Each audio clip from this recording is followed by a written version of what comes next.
Picture this.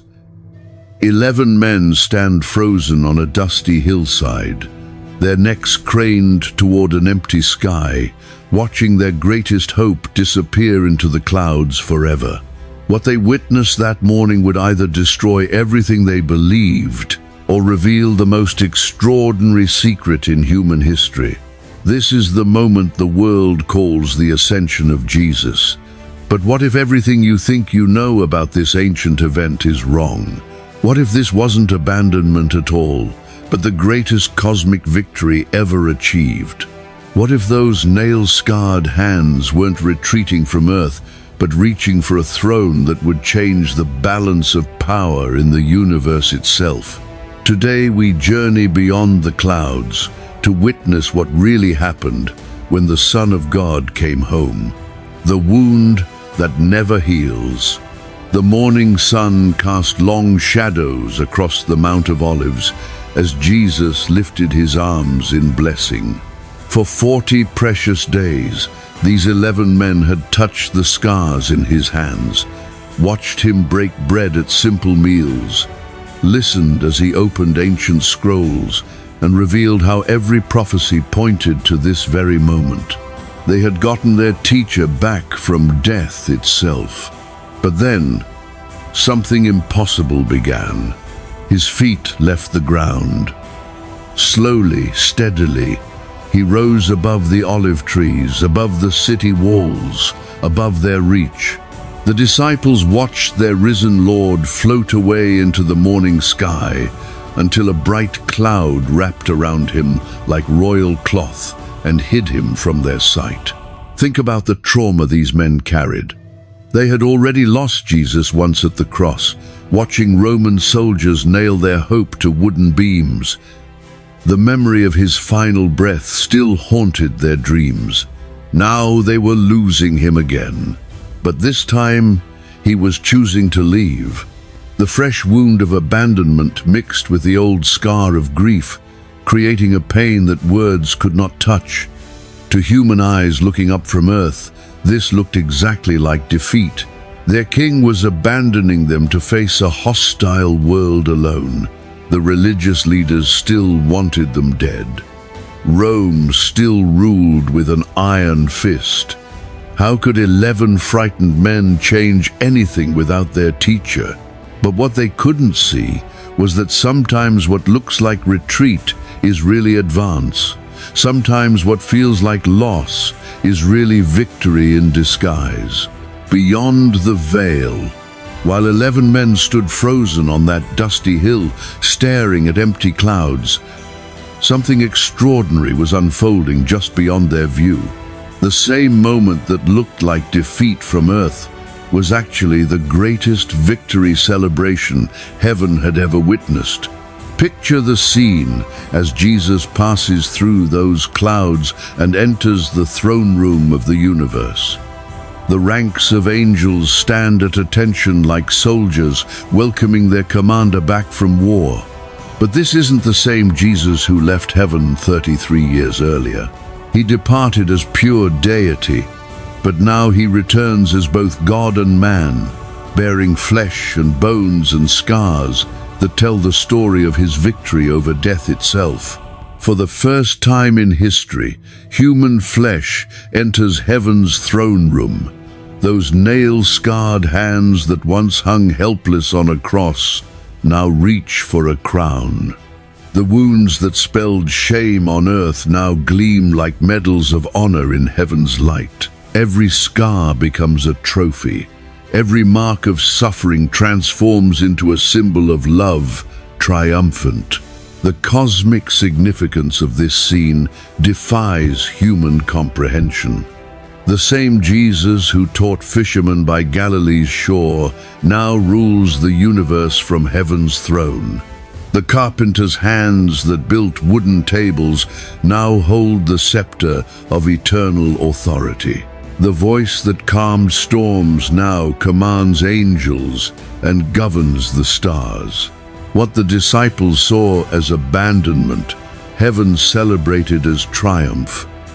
What looked like Jesus floating away was actually Jesus taking his throne. the sacred wounds. But here's what will shake you to your core. Those holes in his hands and feet, the wound in his side, they didn't disappear when he entered glory. In his perfect, glorified body, these scars remain preserved like treasures in eternal flesh. Why would Jesus keep his scars in heaven? Why not heal them completely when he conquered death?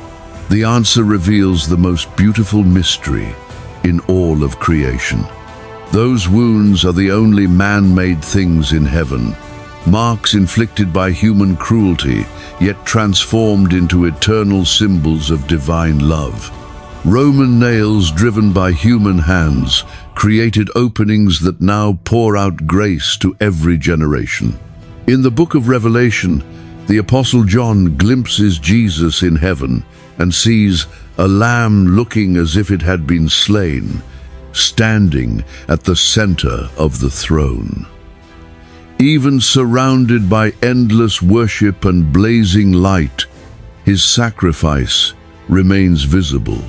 Those scars tell a completely different story now, not of Roman power breaking an innocent man, but of love so strong it endured the worst pain imaginable to rescue the beloved. Every time the Father looks at his Son, he sees the price that was paid. Every time angels gaze upon their King, they witness how far he went to save humanity. The cross that was meant to end Jesus' story actually completed it. The wounds that were designed to destroy him actually crowned him with glory that will never fade. The divine paradox. But why did Jesus need to leave earth at all? The answer he gave his followers sounds almost impossible to believe. It is for your good that I am going away. Unless I go away, the advocate will not come to you. Think about that statement.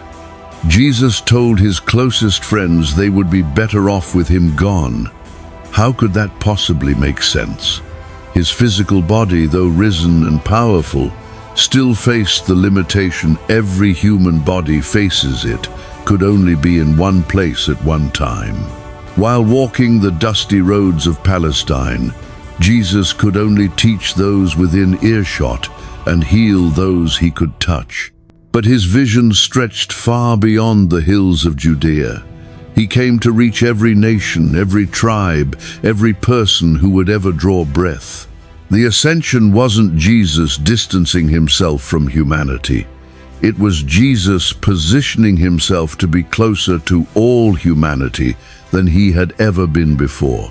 From heaven's throne, he could send his Spirit to fill every believer's heart, creating millions of temples where his presence could dwell. One body in Palestine became countless bodies across the globe, each one carrying his power and love. This was the ultimate leadership transition. Instead of one man healing the sick in Capernaum, thousands of Spirit-filled believers could heal the sick in every city.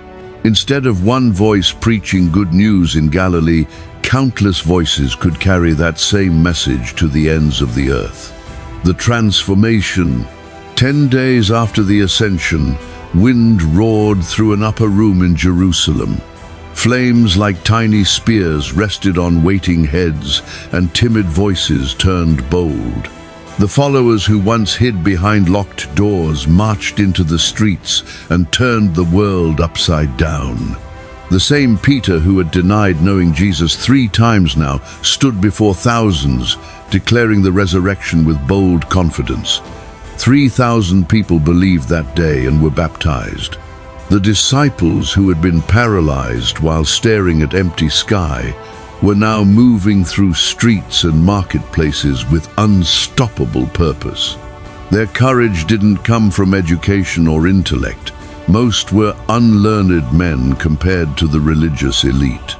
Their boldness flowed from faith in Jesus, who had conquered death itself.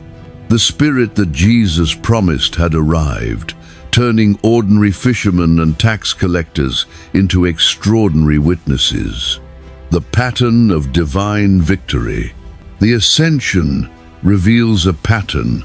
that runs through all of God's work like golden thread through dark fabric. What looks like defeat is often the setup for greater victory.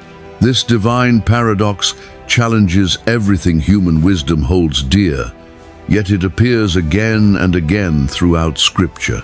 Joseph's slavery positioned him to save Egypt and his own family during devastating famine. David's years as a hunted fugitive prepared him to be Israel's greatest king. Daniel's captivity in Babylon positioned him to influence empires. Paul's imprisonment spread the gospel to Rome itself. The Ascension followed this same divine pattern. What looked like Jesus abandoning his followers was actually Jesus expanding his presence to all believers everywhere. The moment that felt like loss was really multiplication beyond imagination. This divine paradox continues today.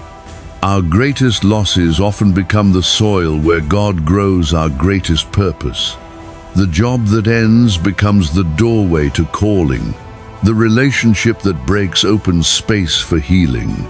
The dream that dies makes room for God's better plan. The eternal throne. From that moment on the Mount of Olives, Jesus has been seated at the right hand of the Father, position that means sharing authority completely over all creation. Those nail-scarred hands now hold the scepter of eternal power.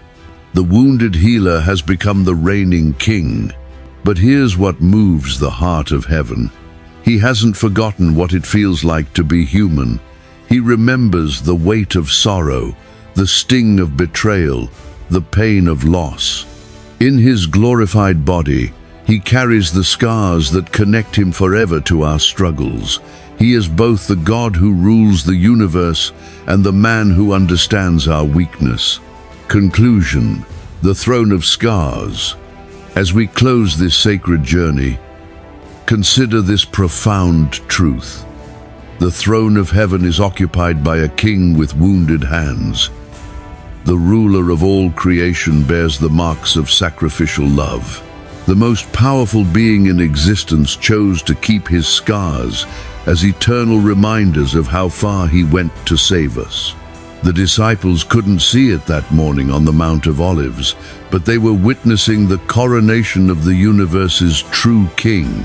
What looked like goodbye was actually the beginning of his eternal reign as King of Kings and Lord of Lords. Those empty clouds held no answers for 11 confused men that day. But beyond their sight, in realms they couldn't imagine, nail-scarred hands were reaching for a crown that would never tarnish, a throne that would never fall, and a kingdom that would never end. The next time you feel abandoned, remember this. Sometimes God's greatest victories look like defeats from where we stand. Sometimes his most powerful moves feel like departures. Sometimes what appears to be the end is actually the beginning of something so magnificent that human language fails to capture its glory. The Ascension teaches us to look beyond what our eyes can see, trusting that even when victory seems impossible, God may be working his greatest miracles just beyond our view. In the silence of that empty sky, heaven was celebrating the homecoming of a victorious king whose reign will never end. What do you think the disciples felt in that moment? Confusion, fear, or heartbreak? Share your thoughts in the comments below, and don't forget to subscribe for more hidden truths from the ancient world that will transform how you see the greatest story ever told.